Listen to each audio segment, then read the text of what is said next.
Hello, friends. Rebecca here with Authors Allies. Today, we are talking about one of my favorite work smarter, not harder strategies for authors and coaches: podcast guesting. Here's the truth. You can absolutely grow your audience and your sales by borrowing other people's audiences without dancing on reels every day or begging algorithms for the crumbs, right? And without spending your whole life trying to go viral. Podcast guesting is powerful because it builds trust quicker. People can hear your voice, your story, see your personality, and that creates that authentic connection in a way that random posting just can't do it. So today we're going to break down how to find podcasts that are a fit for you, how to get chosen without being that person in someone's inbox, and how to be an amazing guest so that you'll get invited back again and again. Let's do it. So here's the deal. When you're borrowing someone else's audience, it works because their audience is already warm, relevant, and listening, right? And so this is a great way for you to build authority and trust faster than most other social content. And I think we all know right now, with all the AI stuff out there, people want to get to know real people, right? And so this one good interview, just one even, can bring in new email subscribers, help you sell more books, drive consult calls, and create some long-term, long tail visibility, because most of the episodes live out there for a long time, and you're just going to get to keep being a part of that legacy.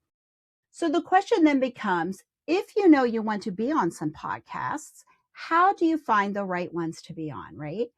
Google, YouTube, and yes, AI searches can help you brainstorm the best episodes and shows that you need to be on.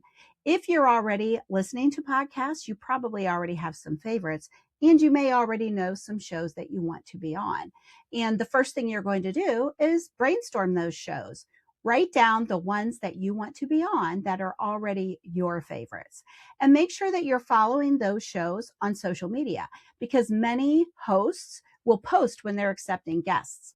The other thing you want to do is be a part of podcast guest groups. There are several really good groups on Facebook, and I will put those in the show notes for you, where they are specifically set up to find and be a guest. So this is a great place to get hooked up with other people in your genre or in your topic to be able to potentially collaborate with. If you tend to go to conferences, summits, even virtual events, then you can also meet hosts and potential collaborators there. Another great place to start is your friends' podcasts. Many of us now know several people that are podcasting, right? Talk to your friends. If it's a potential fit, the two of you can hook up, and it's going to make it a lot easier and almost sort of a practice run for you, right?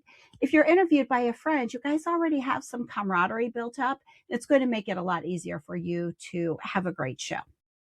The last place that I want to suggest is that you consider some actual matching websites, something like Podmatch. And this is the only platform I've used, so I can speak about it confidently. Something like Podmatch is a great place to be able to upload your information and get matched up and be able to get some practice in and maybe appear on a few shows rather quickly. Now that we've talked about that, and you found some shows, how are you going to be the one that gets chosen?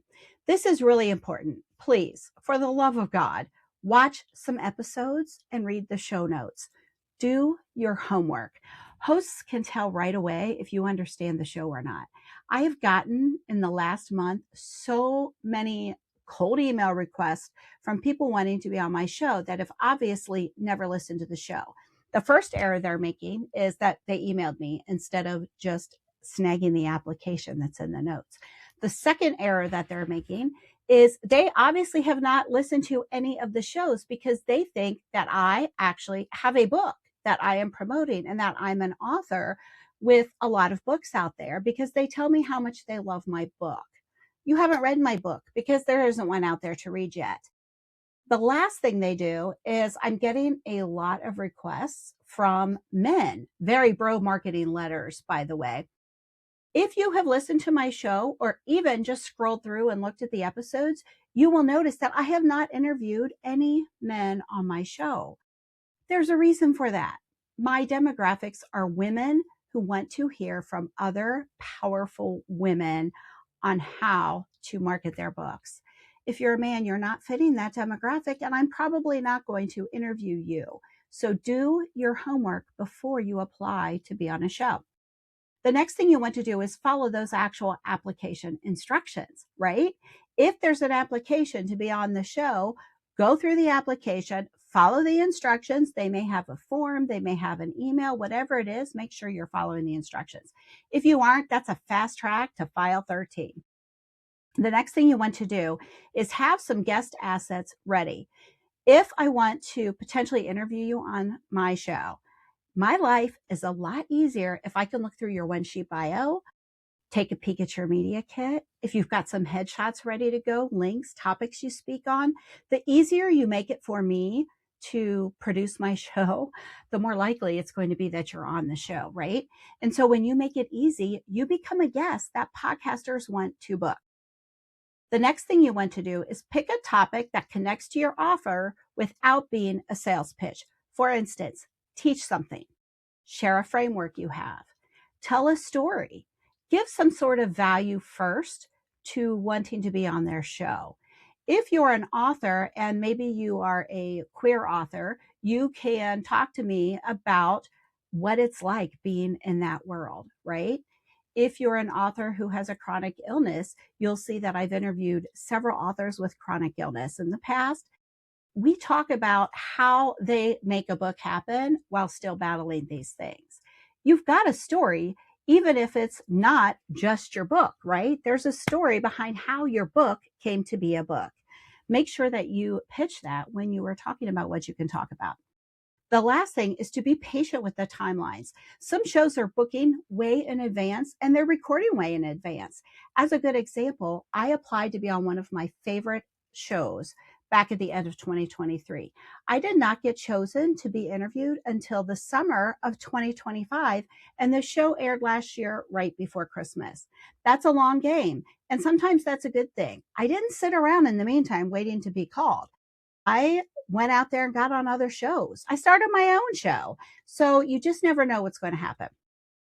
Now, once you have been chosen to be a guest on a show, you want to make sure that you not only get invited back to that show, but that you are considered for other shows as well.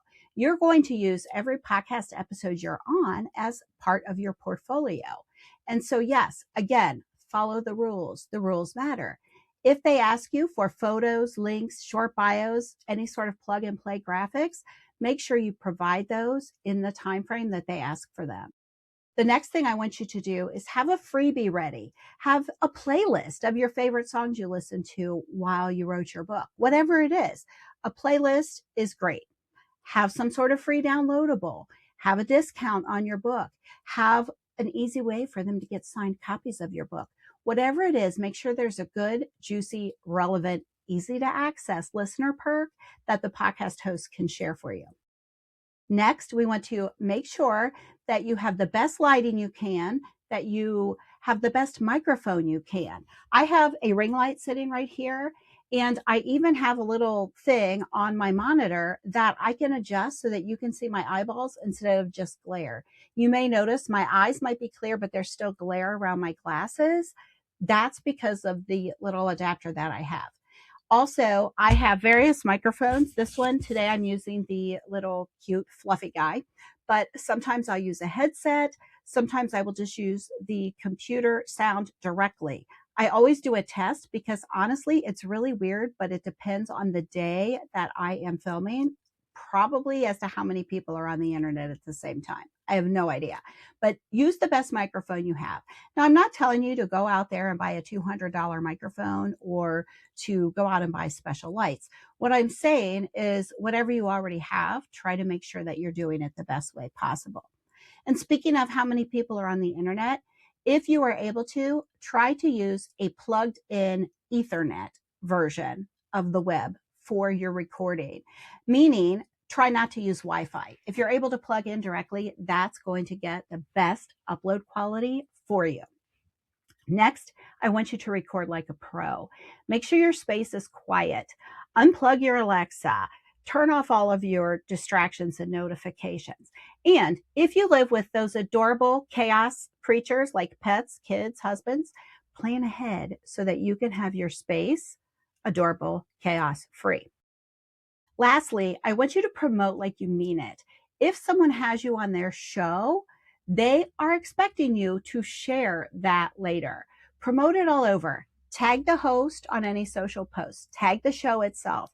Reuse clips, post quotes, email your list, ask everyone you know to share. Whatever you can do to promote the show is really helpful, because now when you go and tell other podcasters, oh yeah, I was on the Authors Allies podcast, and they go to look, they will see that you promoted the show, and they're going to be more inclined to want to have you on their show. All right, let's wrap it up. Simple action plan for you. Do a little brainstorm. Pick your 10 dream podcasts that you want to be on. Listen to 2 episodes of each show. Build a pitch and topic list. Prep your assets. Put a nice little folder together on your desktop and have it ready. Apply however they want you to apply. It might be an email, but it may be an application. Whatever it is, follow the instructions. Got it? Okay. That's podcasting guesting in a nutshell. Don't freak out. If you're sitting there thinking, okay, I love this, but I need a plan, a pitch, I need someone to help me, I need accountability, don't worry. I've got you covered. Scroll back through, listen to some of the other episodes, and download some of my freebies. If that's still too overwhelming, feel free to join us in the Authors Allies Roundtable. We'll do it together. We'll strategize. We'll work on your assets. We've definitely got that accountability built in without the overwhelm. Thanks for hanging out with me today.